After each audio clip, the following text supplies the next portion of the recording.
Well, are you ready for the third commandment on this Friday? Exodus 20, verse 7. Again, different traditions number them differently, but I'll call it the third commandment. Lo, not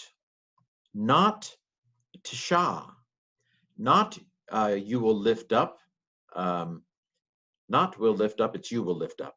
Anyway, you will not lift up, you will not take at shame the name Yahweh, the name of Yahweh, Eloheka, your God, La Shava, or is that La Shav? Yeah, maybe, well, no, let's go La Shava. You will not take it in vain, okay? Or to the falsehood, to the emptiness. Okay, so you will not lift up. This is Nasa.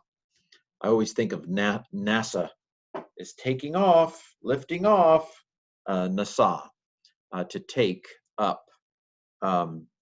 So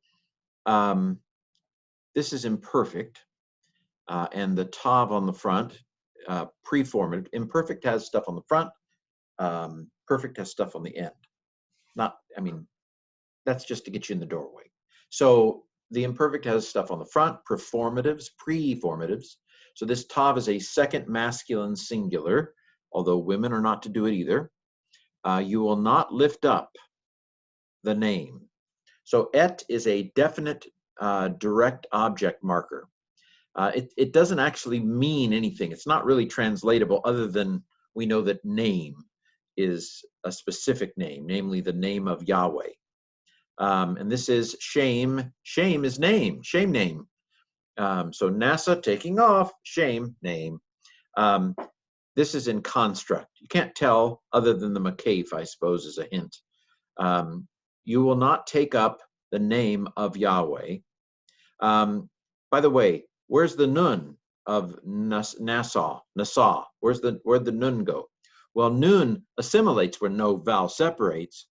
And so there was no vowel between the nun and the sin, and so got sucked into the Borg. And all that's left is a doubled sin. That's a doubled sin, a dogish forte, a doubling dogish. So that's all that's left. All that was left of the nun was a dot. Anyway, you will not lift up the name of Yahweh, Eloheka.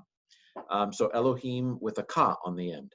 So Elohim means God, and then ka is the second masculine singular possessive suffix, your God, and of course, women's God as well.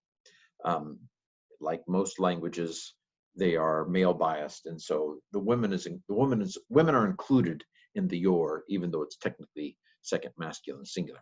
Your God, La Shava. Man, surely that has to be a kamatz gadol, that is a long A. And if it's a long A, well, okay. I'm going to go with lashav. Okay, I'm going with lashav, and I'm going to say that this is an accented syllable, and you can have a long A and a closed syllable if it's accented. Can you? Can you? Lashav. I'm going to go with lashav.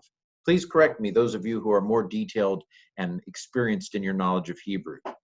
So to the falsehood, the patak doubling is the. It got squeezed out. The hay, that is the hay, got squeezed out. This is to and then shav. To the falsehood, to the vain, in vain, usually translated in vain. By the way, what is this talking about? It's talking, I think, about oath taking. It's not about swearing in general. It's not talking about cussing. It's definitely not talking about cussing. That's not what this is about at all.